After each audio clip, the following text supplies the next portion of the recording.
Pokémon theories are a lot of fun, and they can be even more fun when they're absolutely absurd but still make perfect sense.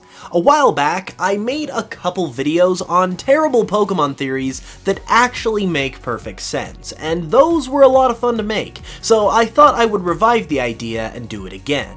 In this video, we're going to be covering 5 Pokémon theories that are, in fact, terrible, so I'm not actually suggesting that they could be true, because this is really just for fun. However, despite their ridiculousness, they actually have evidence that supports them quite well. So without any further ado, why don't we go ahead and get into some wacky and terrible Pokémon theories that actually make perfect sense.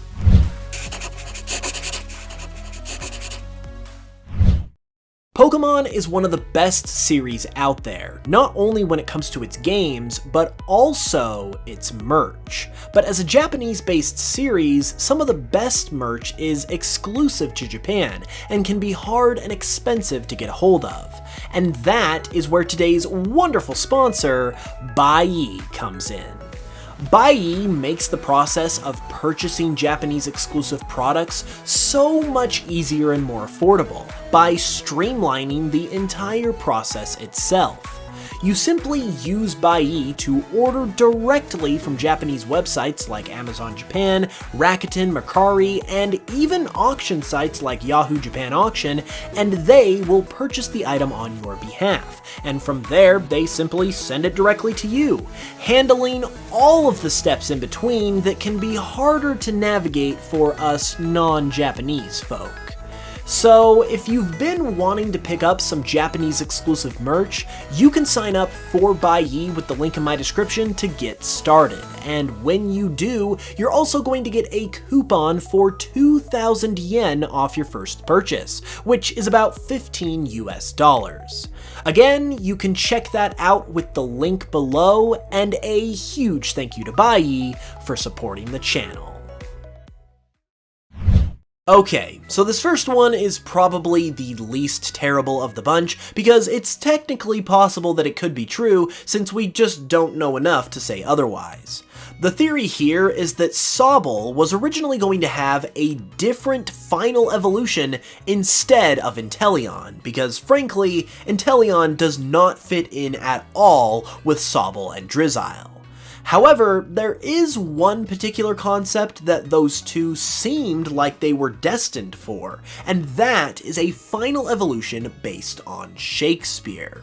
Shakespeare is obviously a super famous English playwright, and he's practically an icon of England in general, so it would have made all the sense in the world for one of the Galar starters to be based around him and his work, especially since they were all based on various important aspects of England anyway.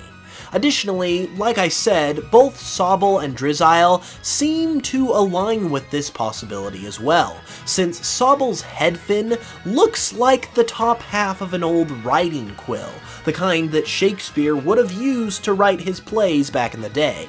Heck, Sobble's head in relation to its head fin even looks like it could be made to represent a jar of ink that the quill is sitting in, and Sobble's evolution, Drizzile, only enforces this possibility even more.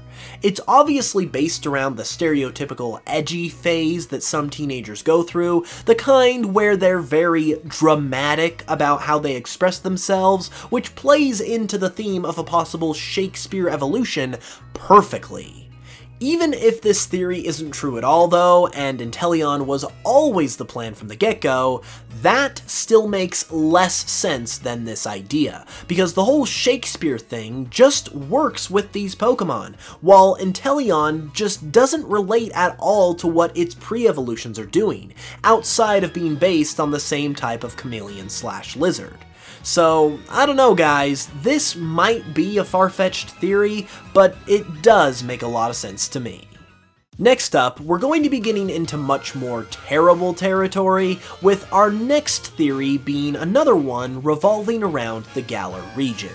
It also involves that very iconic evolution of Shellder that is always biting onto Slowbro's tail, but isn't actually a Pokemon itself. The idea is that this unofficial Shellder evolution is actually a Galarian evolution of Shellder.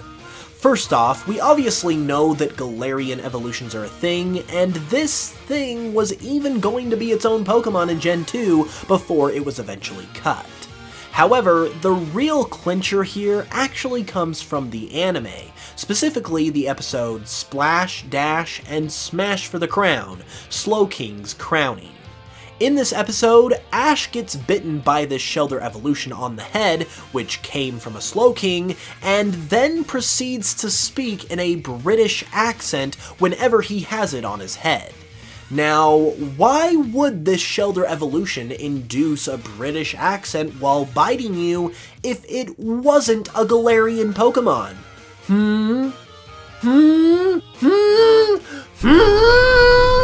In the original Japanese version, it even causes Ash to speak English, which is also consistent with the Galar region. So I think we can definitely chalk this one up as true. Shellder's long-lost Slowbro tail evolution has actually been a Galarian evolution all along. Next up is one that I actually touched on briefly in a previous video, but it fits the bill of being a terrible theory that does make sense. While I was playing Pokemon Brilliant Diamond and Shining Pearl shortly after it released, I noticed how the gym leader Maylene actually looks a lot like the Birdkeeper trainer class from the same games. So the idea here is that Maylene herself was once a Birdkeeper at one time, before she abandoned her life of flying types and took up the fighting type instead and eventually became the gym leader of Veilstone City. First off, there's the visual similarity between her and the female Birdkeepers from the Sinnoh region. They have pretty much the exact same hairstyle, with the color being the only real difference, and they also look to be about the same age as well. In fact, if there was a Birdkeeper trainer out there who was also supposed to be a more important character and thus needed to stand out a little more design-wise, Maylene is pretty much exactly how they would look. There's also the fact that beating Maylene's gym grants you the ability to use Fly outside of battle, so clearly there's more to that than meets the eye. The only question left, really, is that if she was a Birdkeeper originally, why would she switch to fighting types, who are weak to the flying types that she supposedly originally had? Well, I'm glad you asked, because this lines up with her character quite well also. Maylene is a girl who likes a challenge, and she enjoys testing her own strength, as she shows in Pokemon Platinum, where she can be seen walking barefoot to Snowpoint City in the harsh winter environment of Route 217. So using fighting types, who are weak to her original flying types, is just another way that Maylene is challenging herself to see how strong she can truly become. Following that one is a biggie, so I would advise you to hold on to your butts. Believe it or not, Ash Ketchum currently exists within the world of the Pokemon video games, right now, and he has accomplished this because he is a faller and fell through an ultra wormhole in the world of the anime, which sent him into the world of the games. First off, we definitively know that Ash exists in the world of the games thanks to Pokemon Sun and Moon. In the Sun and Moon demo, he literally gives you Ash Greninja, and its original trainer is even identified as Ash. Additionally, a picture of Ash and Pikachu can clearly be seen in the Thrifty Megamart, right before you battle Totem Mimikyu.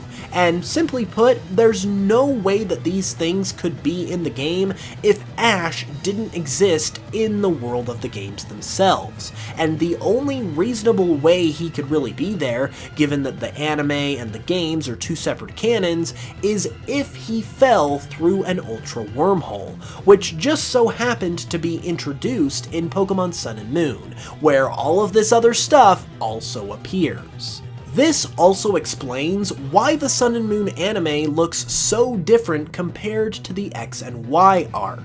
It's clearly because between the two arcs is when Ash fell through the wormhole, meaning that the writers had to replace Ash with a lookalike, explaining the big discrepancy in appearance, cause it's not the true Ash Ketchum.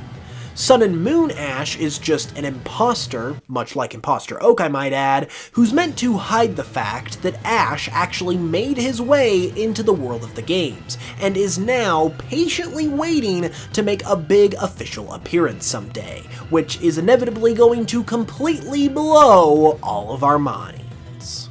Finally, I have saved the best for last. You are all about to have your socks blown off by my final theory that Tangela was inspired by the fast food mascots of none other than McDonald's. I know, it sounds absolutely awesome and not ridiculous at all, and I'm going to explain to you why that is. First off, just look at Tangela. Without any other context, doesn't it just look like one of McDonald's mascots? Like it should be right alongside Ronald McDonald, Grimace, and the whole rest of the gang? It absolutely 100% does, I don't care what you say, which is what inspired me to look into this, and what I found was shocking. Amongst the cast of characters that exist within the world of McDonald's are the Fry Kids, little gremlin-like characters who like to eat and steal French fries. And I mean, just look at them. That is literally Tangela. Even Tangela's shiny form lines up with the green variant of the Fry Kids. So I mean, as far as I'm concerned, there is no way that that is just a coincidence, but for good measure, this even lines up with McDonald's history in Japan. Since Pokemon is Japanese, we of course need to look and see if there's any connections there, and there certainly is, because McDonald's debuted in Japan in the early 1970s, which is when all the original developers of Game Freak would have been little kids, and thus all about McDonald's and all about the Happy Meals and the colorful characters. The Fry Kids themselves were also introduced at this same exact time, and McDonald's in Japan also used this same cast of characters in their own commercials and marketing, meaning that the founding members of Game Freak could have easily had fond memories of McDonald's and these monster-like characters from when they were little kids. So years later, when they were making a monster-catching game that was primarily based on their own childhood experiences, creating a creature that was inspired by one of the lovable McDonald's mascot characters was a no-brainer. I rest my case. Sometimes my genius is... it's almost frightening. So there you have it. 5 terrible Pokemon theories that actually make perfect sense. What do you think about these theories though? Do you think they're just as crazy as they sound, or do they have some kind of merit to them? Let me know in the comments below, and leave a like if you enjoyed the video, and subscribe for more new content all the time. With that said, I will be back with another video very soon, and until then, as always, I love you guys, thanks for watching, and I will smell you guys later.